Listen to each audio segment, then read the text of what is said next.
Buenas tardes a todos y muchas gracias por estar aquí después de todas estas charlas. Yo también, como ya mencionó Pedro y otros de los ponentes en la mañana, me siento muy honrada de poder estar enfrente de todos ustedes festejando los 25 años de una institución en la cual es un honor colaborar. Esta charla está así anunciada en el programa, pero en realidad debería llamarse "Y diferenciación en el mercado", y además, como lo mencionó Jorge Larson esta mañana, yo solo soy la vocera de un equipo que se ha hecho, de un trabajo que se ha hecho en este equipo de la Coordinación de Recursos Biológicos y Genéticos, y que es parte también de uno de los componentes del proyecto Sistemas Productivos Sostenibles y Biodiversidad.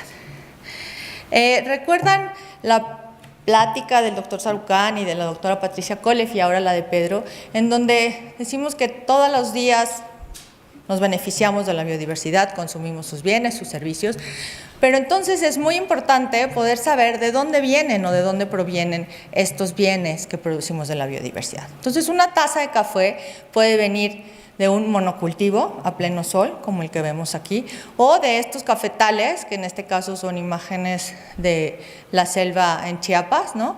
Y donde los pequeños los productores que están atrás son pequeños productores como Doña Marta. ¿Por qué es importante el tipo de cultivo o los sistemas productivos asociados a estos bienes y a estos servicios? Pues porque tienen una asociación o una correlación directa con la biodiversidad atrás. Entonces, este sistema de cultivo es el sistema de cultivo a pleno sol, este que está aquí, en donde pues tenemos mayor uso de agroquímicos, mayor manejo agrícola y menor biodiversidad. En cambio aquí, cuando vamos a un sistema rústico de montaña o un policultivo tradicional, se mantiene la estructura vegetal de ese bosque o de esa selva, ¿no? Lo cual pues provee refugio a varias especies, y entonces aquí tenemos mayor biodiversidad, mayor estructura, menor manejo agrícola y menor manejo de agroquímicos. Entonces, el consumo de bienes y servicios amigables con la biodiversidad, es importante hacerse las siguientes preguntas. ¿Cuál es el origen o de dónde viene lo que consumimos? ¿Cómo fue producido? ¿Y quiénes son los que están produciendo esos bienes y servicios? Ya explicó Pedro que el proyecto Sistemas Productivos Sostenibles y Biodiversidad, originalmente teníamos, después de la convocatoria, a 27 asociaciones de productores. En el camino hemos perdido a 2 de ellas, solo tenemos ahora o trabajamos con 25, y los 3 indicadores que él puso de número de productores, número de hectáreas y porcentaje de ventas están asociados a este concepto amigable con la biodiversidad, en los 3 indicadores que tenemos. Estos son los 6 sistemas productivos con los que trabajamos actualmente. En el camino perdimos justo ese de manejo de fauna silvestre, ¿no? Y aquí está donde se encuentran las asociaciones de productores con las que trabajamos. Son asociaciones de segundo nivel. ¿Qué significa esto? Y esta gráfica, este mapa ya lo puso Pedro. Significa que son asociaciones que reúnen a grupos de productores que están legalmente constituidos, ¿no? Entonces son grupos, es un grupo de muchos grupos, ¿no? Y bueno, aquí está para ejemplificar cuántas son, le llamamos subproyectos al número de asociaciones de productores por sistema productivo. 2 de cacao, 6 de café, bueno, ahora ya con la que perdimos 1 de café, 5 de café, 4 de ecoturismo, 8 forestales, 5 de miel y 1 de silvopastoril que está en Chiapas, en diferentes zonas. Y esto es muy importante, voy a regresar aquí, que vean la distribución, porque no es cuando trabajamos con una asociación de productores puede tener desde 2 hasta 40 grupos de productores, ¿no? Lo cual implica todo un reto cuando queremos verificar justo si están cumpliendo o no con la adopción de esas prácticas amigables con la biodiversidad, porque como no tenemos monocultivos a pleno sol, no tenemos todas las hectáreas juntas para verificar que se están haciendo, sino, y depende también del sistema productivo, pues por ejemplo, en un sistema productivo forestal maderable, pues tenemos el área de corta toda junta, pero en uno que es un cacaotal o unas parcelas de café, cada productor tiene su parcela, a veces sí junto con otras parcelas, pero también separada. Entonces esto es un reto en la verificación del cumplimiento de esas prácticas. Entonces, de este lado de la gráfica pueden ver el número de grupos de productores que tenemos por sistema productivo. Los colorcitos son los estados, ¿no? Campeche, Chiapas, Oaxaca, Quintana Roo y Tabasco. De este lado están los grupos totales, no por estado, ¿no? Y de este lado está el número total de productores, ¿no? Entonces, también tenemos asociaciones de productores que tienen desde 31 productores, como es el caso de una asociación de productores de miel en Oaxaca, en la Chinantla, hasta asociaciones que tienen 3.919 productores, que es el caso de CAEO, que estará en la mesa redonda y que Ana les va a platicar. Y bueno, recuerdan que lo que une esos 3 indicadores del proyecto y esos 3 objetivos es este concepto de amigable con la biodiversidad. Y pues, ¿qué significa ser amigable con la biodiversidad? ¿No? Eso fue el punto de partida del proyecto. Entonces, para llegar a una definición tanto del concepto amigable con la biodiversidad como la definición de esas prácticas amigables con la biodiversidad para cada sistema productivo, se hizo pues una revisión de la literatura, revisión de estándares nacionales e internacionales de producción sustentable. Ahí incluimos la orgánica, el certificado FSC, ¿no? Los diferentes certificados o normas públicas o privadas que existen, por ejemplo, para ecoturismo, las normas forestales, por ejemplo, de buen manejo del bosque que ha emitido Semarnat u otras instituciones. Y también tuvimos talleres con expertos. Esto lo empezamos en 2014. ¿No? Tuvimos 6 talleres con 250 participantes, participaron instituciones académicas, sector privado, gobierno y proveedores de servicios técnicos, pero también participaron las organizaciones de productores. Y como resultado de ese proceso, pues tenemos la definición de amigable con la biodiversidad, la definición de prácticas para cada sistema productivo y una matriz de prácticas, características o atributos de cada una de esas prácticas, su contribución potencial a la biodiversidad, es decir, por qué estamos diciendo que esas prácticas realmente impactan positivamente en esa conservación de la biodiversidad, y también sus medios de verificación. Entonces, ¿qué es ser amigable con la biodiversidad en términos de este proyecto, ¿no? Pues es un conjunto de prácticas y procesos, así es como lo definimos para este proyecto, de un sistema productivo que mantienen y favorecen los componentes de la biodiversidad. Por los componentes nos estamos refiriendo a los genes, a las especies, a los ecosistemas, preservando, ¿no? Pues los atributos de la biodiversidad, que son la estructura, funcionalidad y también la dinámica territorial de los ecosistemas en el corto, largo y mediano plazo. Esta es la estructura de la matriz que tenemos de prácticas amigables con la biodiversidad, ¿no? Entonces, la relación es una práctica puede tener 1 o más características o atributos para cada una de ellas. Estas características o atributos pueden contribuir, ¿no? O pueden tener una o más contribuciones o beneficios a la biodiversidad, y también tenemos información necesaria para verificar ese cumplimiento. Esa información necesaria para verificar el cumplimiento está ligado tanto a las características o atributos de cada práctica como a las prácticas, ¿no? Y esta información puede estar asociada a una o más prácticas amigables con la biodiversidad. Por ejemplo, una lista de especies que mencionaba Pedro, pues podría ser una manera de verificar una o varias prácticas. Por ejemplo, en el cafetal, una de las prácticas es que se mantenga esa estructura del bosque, lo que veíamos en la primera diapositiva. Una manera de verificar que eso se está haciendo, pues es tomar una fotografía o también medir la cantidad de árboles de sombra o tal. O sea, es decir, esta información puede estar asociada a una o más prácticas. ¿Y cómo es que se acuerdan que uno de los objetivos era que los productores adoptan esas prácticas amigables con la biodiversidad? Pues ¿cómo los incorporan en sus sistemas productivos? Estas asociaciones de productores ya existían o muchas se conformaron para participar en este proyecto. Lo que sí ya existía eran los grupos de productores, y ahora vamos a ver también, como ejemplo en la mesa redonda, 2 ejemplos, una asociación que tiene ya mucho tiempo y otra que se conformó para el proyecto.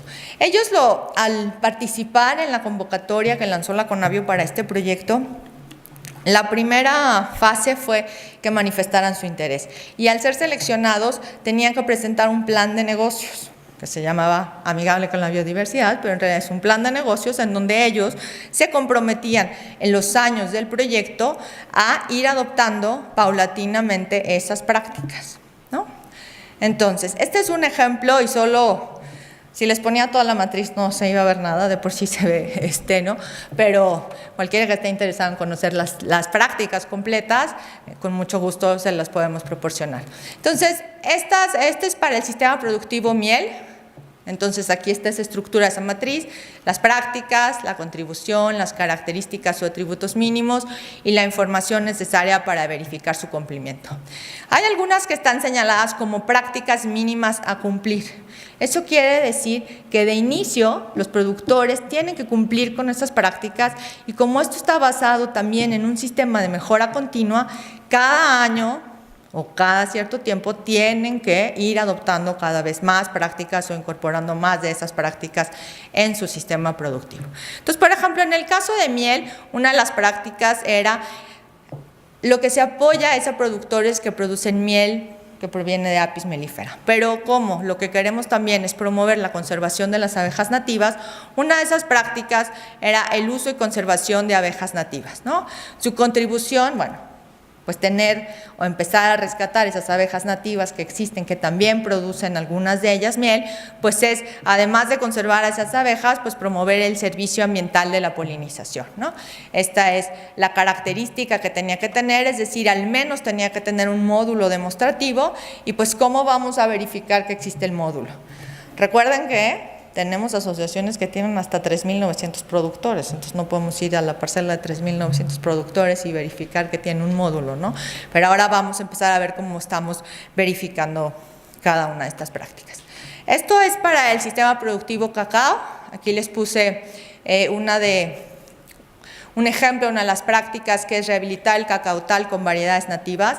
De todos los sistemas productivos con los que trabajamos, al menos en los ecosistemas agrícolas, el cacao es el único que es nativo de México porque Apis mellifera es una especie introducida, el café también es una especie introducida, las vacas que trabajamos con el sistema silvopastoril también son especies introducidas, pero aunque sean especies introducidas, pues tienen un impacto positivo o negativo a la biodiversidad. Y ven estos pequeños numeritos que están aquí. No es que se me fueron, ahora les voy a explicar qué significa, porque es parte de este proceso de definición y validación de estas prácticas amigables con la biodiversidad. Entonces, en el cacautal, pues bueno, además de promover diversidad genética, propiciar un manejo integral del hábitat o del agroecosistema, ¿no? Pues estas son algunos de los atributos, como pues promover las variedades localmente adaptadas, ¿no? O la promoción de técnicas agroecológicas en los viveros. Es muy importante que también señalar que algunas prácticas son adoptadas por los productores a nivel parcela, pero otras son adoptadas a nivel grupo u organización. Por ejemplo, un vivero, pues no cada productor tiene su vivero, sino hay un vivero a nivel comunitario. Entonces, las prácticas también tienen esa distinción. Esos numeritos que les puse aquí, 12, 13, tal. Lo que son referencias porque para identificar la contribución a la biodiversidad de esas prácticas definidas como amigables con la biodiversidad, además de los talleres de expertos o en los talleres de expertos donde se definieron, se hizo un trabajo de respaldar bibliográficamente esas prácticas, ¿no? Entonces, cada una tiene asociada una bibliografía o un artículo científico o un manual y tal. Por supuesto que están en un proceso de construcción, siempre podemos empezar a tener más información o más referencias que sustenten bibliográficamente ese impacto de esas prácticas, ¿no? Y se acuerdan que nuestro proyecto es Sistemas Productivos Sustentables y Biodiversidad, y entonces también a lo largo de ese proyecto nos empezamos a dar cuenta si amigable con la biodiversidad era igual a sustentable, ¿no? Y pues no, amigable con la biodiversidad es una parte de la sustentabilidad, porque la sustentabilidad también incorpora aspectos ambientales, económicos y sociales. Y aquí estas prácticas solo estábamos enfocadas en la parte ambiental, ¿no? Entonces, lo que hicimos fue un poco un ejercicio similar al de las prácticas, que fue definir principios, criterios, indicadores y medios de verificación de sustentabilidad para proyectos productivos. Esto lo hicimos no solo con este proyecto, sino en el marco de otros proyectos con los que trabajamos, uno con la cooperación alemana y también con otras instituciones como por ejemplo la CONAM. ¿Y cuál es la intención de eso? Pues la intención de eso es que muchas instituciones, aún con algunas instituciones que son o que con las que trabajamos en la promoción de proyectos productivos, es que cada quien se menciona a sustentable de una manera, digamos, a veces un poco laxa o sin tener esos criterios claramente establecidos, ¿no? Entonces, el objetivo de establecer esos principios, que su nombre corto y de cariño es herramienta de verificación, ¿no? Es pues justamente poder evaluar y reconocer la sustentabilidad en proyectos productivos, basado en esos identificadores críticos, ¿no? Así como teníamos prácticas mínimas a cumplir, aquí también tenemos marcados cuáles son esos identificadores críticos o mínimos, ¿no? Detectar áreas de oportunidad de proyectos productivos que permitan diseñar justamente estrategias y mecanismos para fortalecer capacidades, y ahora vamos a ver cuando vean una de las evaluaciones que hicimos a proyectos productivos. ¿Y esto por qué es? Porque generalmente en política pública a veces cuando salen las reglas de operación se apoya siempre lo mismo, y a lo mejor las organizaciones de productores ya no necesitan apoyo en eso, sino en otras áreas, ¿no? Entonces, esto también tiene esa potencialidad, ¿no? Y bueno, contribuir a la evaluación y a los programas de proyectos institucionales. La lógica de la herramienta es igual que la de las prácticas, basada en mejora continua, y bueno, aquí están los términos que se usan y cómo pues están, digamos, anidados, ¿no? Un criterio es una línea que nos permite verificar el cumplimiento del principio, el indicador del criterio, y el medio de verificación es lo que necesitamos para decir que el indicador se está cumpliendo. Estos son los 5 principios que tiene la herramienta de verificación, ¿no? Gobernanza y legislación, sostenibilidad económica y administrativa, conservación de biodiversidad, uso sustentable de los componentes de la biodiversidad, distribución de beneficios. Aquí están señalados solamente como balazos algunos de los criterios, pero su redacción está, ¿no? O sea, no es así, esto solamente para señalar como pues cuestiones como el conocimiento y cumplimiento de la normatividad, gobernanza, el derecho de uso de la tierra, en esta sostenibilidad económica administrativa, ¿no? Estamos hablando de proyectos productivos y en el caso de este proyecto de sistemas productivos que son negocios, ¿no? Entonces, si no tienen una sostenibilidad financiera y administrativa, pues no podrían ser parte al menos de lo que queremos promover como negocios sustentables, ¿no? Esto es un ejemplo, no pretendo que lo lean hasta allá, de los principios, ¿no? Es para mostrarles ese anidamiento. El principio 1, ¿no? Que es gobernanza y desarrollo local. El 1.1 es el criterio de ese principio y el 1.1.1 es el indicador de ese principio. Y así los tenemos para los 5 principios. Los asteriscos rojos son los criterios, o más bien son los indicadores mínimos a cumplir, ¿no? Y aquí está para los 5 principios, ¿no? Tanto para las prácticas amigables con la biodiversidad como para lo que llamamos la herramienta de verificación de sustentabilidad o los principios y criterios de sustentabilidad, hicimos unas pruebas de campo que son pruebas más que a proyectos, primero para probar si la herramienta en lo que estamos definiendo como criterios y principios e indicadores sí se pueden ir y medir y levantar datos, ¿no? Hicimos este ejercicio en una grupo de productores del proyecto Sistemas Productivos, justamente de ProADECH, que está aquí, Josefa Higuera, que es parte de la siguiente mesa redonda, y de Palma Camedor en Chiapas, ¿no? Y ante estos, lo que teníamos, los resultados era 0, 1 y 2. 0 es no se cumple con ese criterio, o bueno, no se cumple con ese indicador, 1 se cumple a la mitad y 2 se cumple totalmente. Y entonces esto es lo que lo pusimos en porcentaje para los 5 principios, ¿no? Y entonces, bueno, más que decir están mal aquí, lo que podemos verlo es positivamente y decir hay un gran área de oportunidad de que este grupo de productores de miel mejore en lo que respecta a la gobernanza y al desarrollo local, ¿no? O aquí en la parte de conservación de la biodiversidad.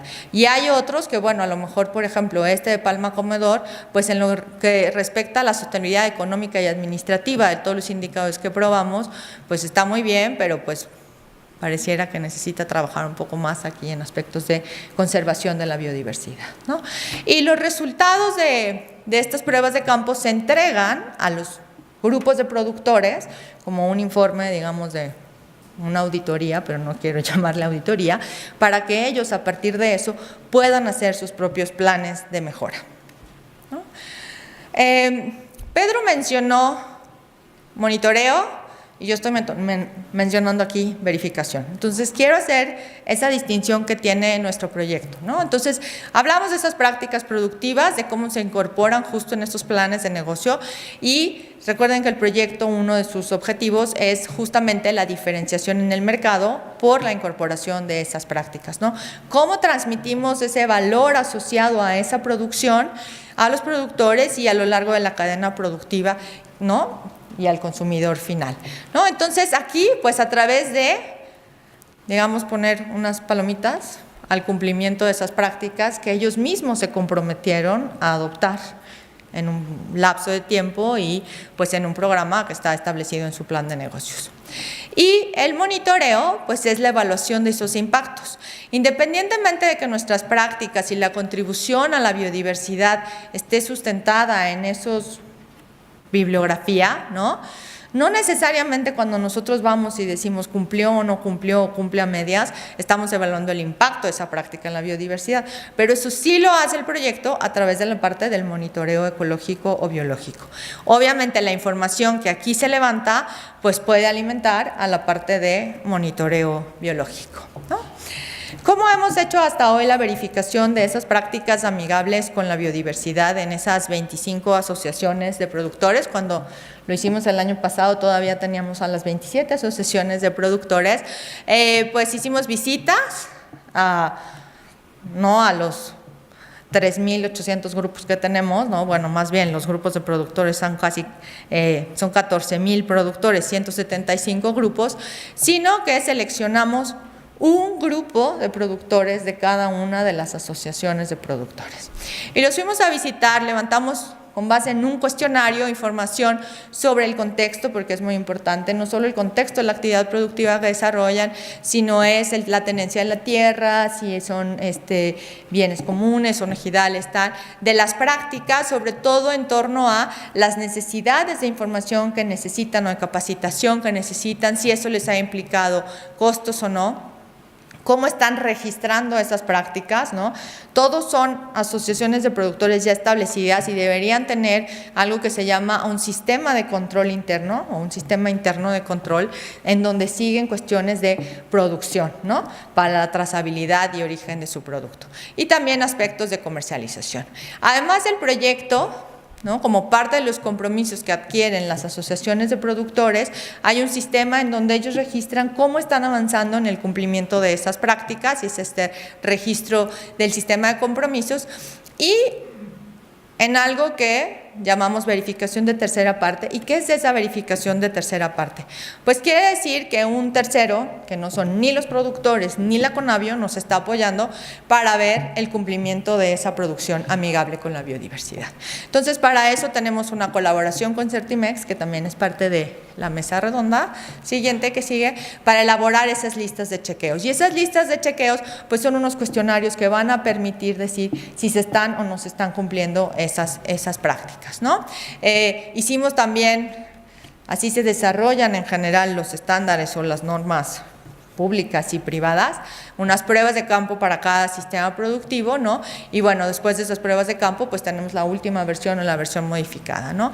Y recuerdan esa práctica que les mencioné en la lámina de promover el uso de variedades nativas en el cacautal. Pues aquí están justamente las preguntas, ¿no? que tienen que responder los productores para cumplir cada uno de esos atributos de esa práctica. Aquí no les puse todo el cuestionario, solamente una parte, ¿no? Y esta es otra práctica, que es garantizar el manejo eficiente post cosecha, ¿no?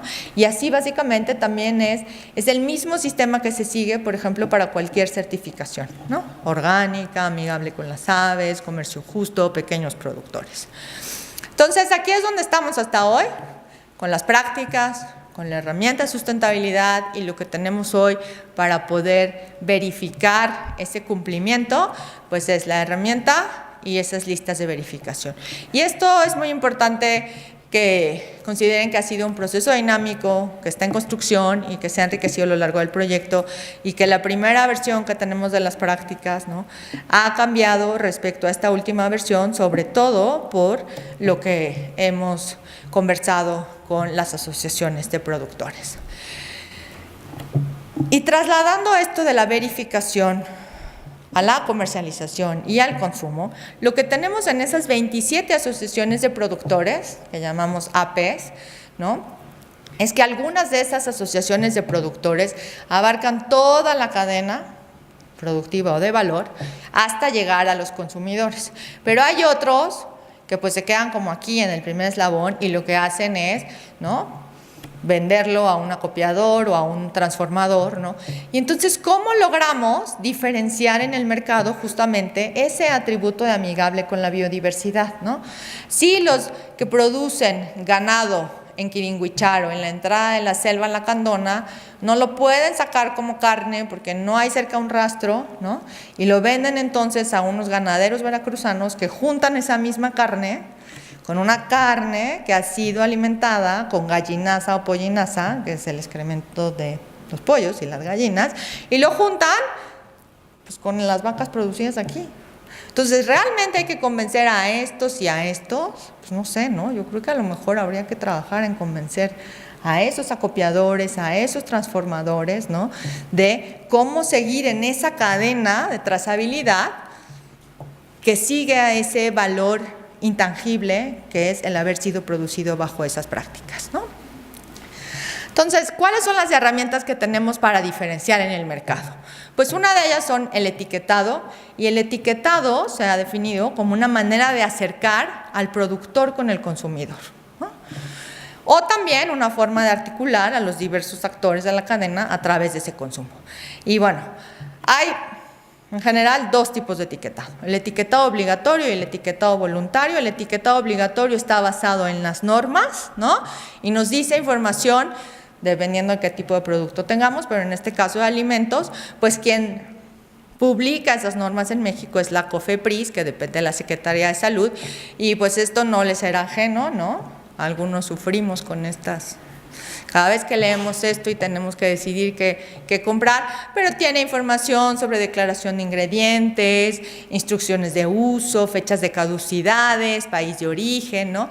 Y el voluntario, pues es información adicional a la obligatoria, ¿no?, que puede estar basada, y ahora vamos a ver más adelante los tipos de ecoetiquetas que existen, ¿no?, en autodeclaraciones o en certificaciones de tercera parte a partir de normas públicas o privadas, como sería, por ejemplo, la de orgánicos o la de comercio justo, o el FSC también para producción de madera, ¿no? Y también voluntario, pues están las indicaciones geográficas, los signos de origen, las denominaciones de origen, o lo que llamamos también los signos distintivos, ¿no? Respecto al ecoetiquetado, pues el ecoetiquetado es un etiquetado basado en atributos ambientales. Y se han definido tres tipos de ecoetiquetado. El tipo 1 está basado siempre en que se otorga por una tercera parte que actúa como una entidad certificadora, ¿no? El tipo 2 son los que no están basados en esa tercera parte y son afirmaciones ambientales o las famosas autodeclaraciones. Y lo que obligan es que si no están basados en una norma, sí exigen que lo que yo estoy diciendo en la autodeclaración, si yo consumidor quisiera ir y preguntar al fabricante ¿por qué tú estás diciendo que eso es 80% biodegradable?, tendría que darme la información de que eso está sucediendo. Y el ecoetiquetado tipo 3 está basado como el tipo 1 en que lo otorga también una tercera parte, pero es más para ciclo de vida de productos. Estos dos primeros están basados en una estrategia comercial que se llama negocios a consumidores, ¿no? Business to consumers. Y el tipo 3, negocio a negocio, ¿no? El ecoetiquetado pues, puede tomar la forma de un enunciado, símbolo, un gráfico en un producto, en una etiqueta, en un envase o en la documentación que acompaña al producto. Por ejemplo, si estamos hablando de madera, que es uno de los sistemas productivos con los que trabajamos, puede estar en las remisiones forestales, ¿no? Cómo se vende la madera entre ellos, ¿no? Con un sello o del FSC, o si es una autodeclaración, pues decir, yo produzco madera amigable con la biodiversidad. Aquí les puse, este es el directorio global que agrupa actualmente a 465 ecoetiquetas, básicamente del tipo 1 y del tipo 3, las que están certificadas por una tercera parte. Autodeclaraciones podemos tener mucho más, ¿no? Les puse aquí arriba el sello de Zagarpa, México, porque no está en ese directorio, pero es un sello que existe, entonces podemos tener 465. Entonces, cuando empezamos con este proyecto, el reto era, queremos ser, o el amigable con la biodiversidad quiere ser la etiqueta número 466, o usamos mejor otros instrumentos de diferenciación en ese mercado, ¿no? Y bueno, esto es solamente una búsqueda de, si buscamos esas palabras claves, cuántos ecoetiquetas nos salen relacionadas a eso. Entonces, justamente para ver si nuestras prácticas tienen un extra respecto a los ecoetiquetados que ya existen en el mercado, se realizó un análisis comparativo entre los principales estándares existentes para esos 7 sistemas productivos. Aquí solamente puse un ejemplo de una práctica, pero lo hicimos para todas las prácticas, para todos los sistemas productivos y para los principales certificados que existen relacionados en el tema. Entonces, por ejemplo, esta característica de esta práctica de diversificación de árboles de sombra, todos estos normas la incorporan, a lo mejor no con la misma redacción, pero conceptualmente es lo mismo. Pero en cambio, el mantener bien definidos los estratos arbóreos, arbustivos y herbáceos en el café, ninguno de estos certificados lo está incorporando. Entonces, así podemos definir cuál es ese extra, digamos, que está teniendo nuestras prácticas. ¿Y para qué queremos definir? No solamente para decir estamos haciendo algo más, sino para ver entonces cuál es la mejor estrategia. A lo mejor la mejor estrategia es aliarnos eventualmente con Zagarpa para que Zagarpa pues, pueda incorporar estas características, ¿no? Como parte dentro de la producción orgánica, o sea, que se empiece a incorporar por otros el atributo de biodiversidad en los diferentes estándares que ya existen, ¿no? Bueno, esto es para mostrar cuáles son las tendencias actuales, y este es un ejemplo de café, de consumo de productos amigables con la biodiversidad o productos verdes, ¿no? Esto está en millones de dólares por el precio de venta al menudeo, es café, y a partir de información real del 2011 al 2016 se hacen las tendencias. Está separado el café fresco orgánico y el café orgánico instantáneo, porque México sigue siendo uno de los principales consumidores de café soluble, ¿no? Aunque estamos aumentando en grano, también café soluble, y bueno, esto es como va aumentando, ¿no? Entonces hay un aumento mucho mayor en el café fresco orgánico, ¿no? Entonces, pues como decía Pedro, ¿no? Existe ese incentivo para crear ese círculo virtuoso de cuál es el incentivo para que los productores adopten esas mejores prácticas de producción. Pues muchas veces no es necesariamente solo un sobreprecio, sino el acceso también a los mercados. Pero es muy importante que pues lo verde vende, pero pues también nos puede engañar bastante, ¿no? Entonces, hay un término que se llama greenwashing o lavado verde, que es justamente el acto de engañar al consumidor sobre atributos o prácticas ambientales asociados a un producto o servicio. Y en los últimos años esto ha ido en incremento, pues aprovechándose un poco de las preferencias y de la conciencia que actualmente tienen los consumidores, ¿no? Y esto es 2 estudios ya un poco antiguos, pero no hay algunos más recientes, a lo mejor porque los hicieron ya no dejaron que los volvieran a hacer. En el 2011, en la Unión Europea, pues casi de 3,000 productos alimenticios que se evaluaron, 80% tenían algún tipo de falsedad publicitaria. Y en Estados Unidos y en Canadá, en el 2010, 95 de casi 5,000 productos verdes, pues también fueron culpables o con algún tipo de falsedad con alguna de estas cosas, ¿no? Datos irrelevantes o desvío de atención del consumidor o tal. Entonces, sí es muy importante que se cree esa confianza al consumidor, y esa confianza al consumidor solamente se puede crear con información. Yo digo y decimos en la coordinación de corredores de primera mano, y es la información que viene de los productores directamente, ¿no? Entonces, además del etiquetado, pues tenemos también para diferenciar en el mercado los signos distintivos, que son los avisos comerciales, las marcas colectivas, las denominaciones de origen, ¿no? Y eso lo que hace, pues, es que distingue en la industria o el comercio a un producto, ¿no? Y no es que el etiquetado no esté asociado a un signo distintivo, podemos tener un signo distintivo más un etiquetado, y sobre todo pues el etiquetado obligatorio.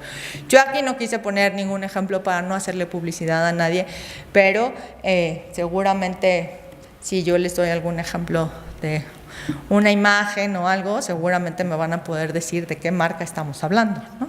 Entonces, bueno, esto es importante porque en la serie o las diferencias que tenemos de las diferentes asociaciones de productores, pues tenemos asociaciones de productores que tienen toda esta cadena, y ya aquí les estoy arruinando un poco a Ana su presentación, ¿no? Pero hay otros pues que solo venden café en Oro Verde, entonces a lo mejor a él pues no le conviene tener una marca, ¿no?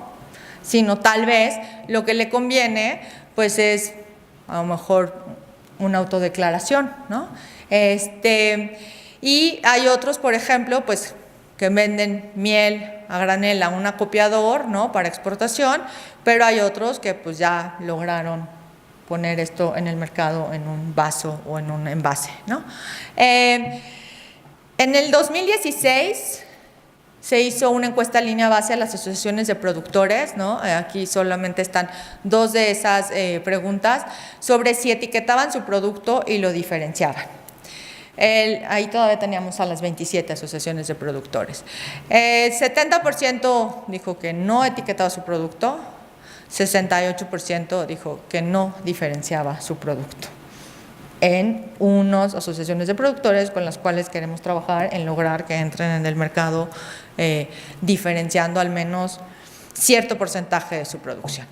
Pero hoy, eso era 2016, hoy en 2017, ¿no? Bueno, hay algunos que como CEPCO, CAEO, que tienen mucho tiempo, que ya diferencian, y entonces están usando diferentes estrategias de diferenciación, ¿no?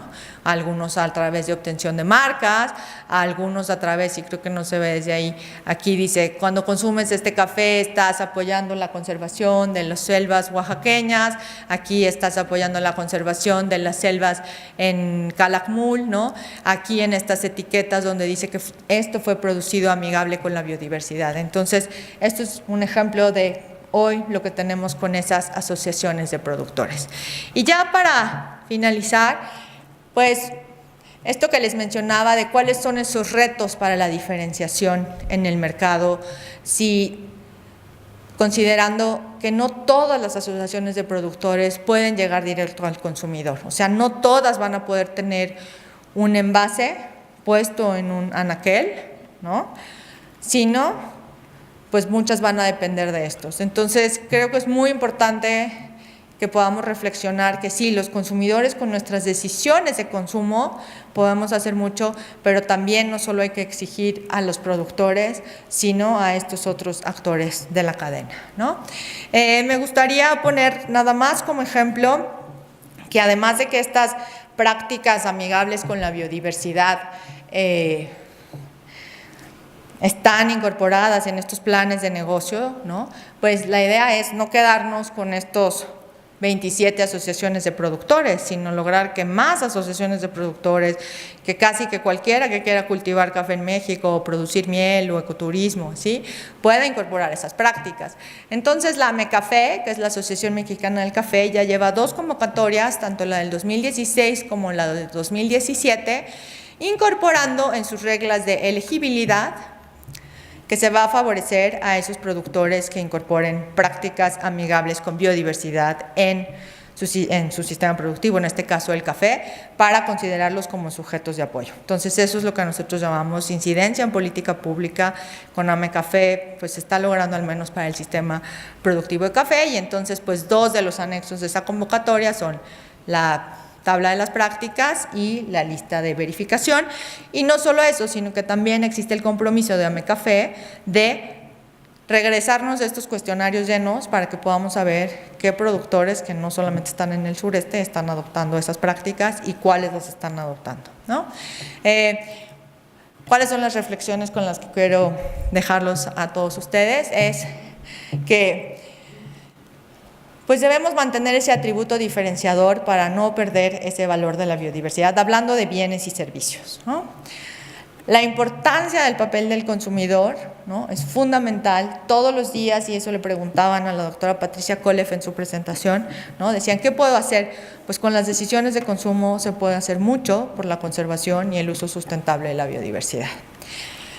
La confianza al consumidor, eso se logra solamente a través de la información. Ya no quise entrar en detalle y a lo mejor se va a hablar en la mesa redonda, pero muchos de estos sellos, aunque nosotros veamos la palabra orgánico, comercio justo, no sabemos exactamente lo que significa, qué hay atrás, ¿no? Y es muy importante entonces que a lo mejor se piense en el uso de tecnologías de información. Con Carlos hemos hablado también, por ejemplo, de estos códigos QR asociados a un envase en donde uno pueda escanearlo y te pueda llevar a la parcela del productor y a ver cómo están llevando a cabo esa actividad productiva. La estrategia diferenciada en el mercado, obviamente no hay una sola para ser exitosos y seguir ese atributo a la biodiversidad, va a depender de muchas cosas, entre otras, cuál es ese mercado meta, si es local, regional, nacional o internacional. No es lo mismo una estrategia diferenciadora si yo le compro un bien o un servicio a alguien en un tianguis, ¿no?, porque puedo hablar directamente con el productor y él me puede contar lo que está haciendo, que si yo voy a comprar un producto en un anaquel, ¿no? El modelo de negocios que se tenga, ¿no?, esto de negocio a negocio, negocio consumidor, tener información justamente sobre los mercados, ¿no?, saber, pues si queremos vender algo hay que saber con quién estamos compitiendo. Entonces esto es muy importante y en esto se ha creado y fortalecido capacidades en el proyecto de sistemas productivos, y pues también la innovación en envasado, diseño, mercadeo y publicidad. Ya para terminar, cuando uno pone los agradecimientos siempre se olvida, entonces no voy a leer, por supuesto, Carlos, no te pongas nervioso que voy a leer todos los agradecimientos, pero solamente quiero hacer un reconocimiento público a las asociaciones de productores, ¿no?, y grupos de productores con los que hemos trabajado, con los que nos han recibido, ¿no?, el año pasado que estuvimos casi un mes fuera, ¿no?, realmente por compartirnos todo. Sin ellos no sería posible el trabajo que estamos haciendo. Muchas gracias.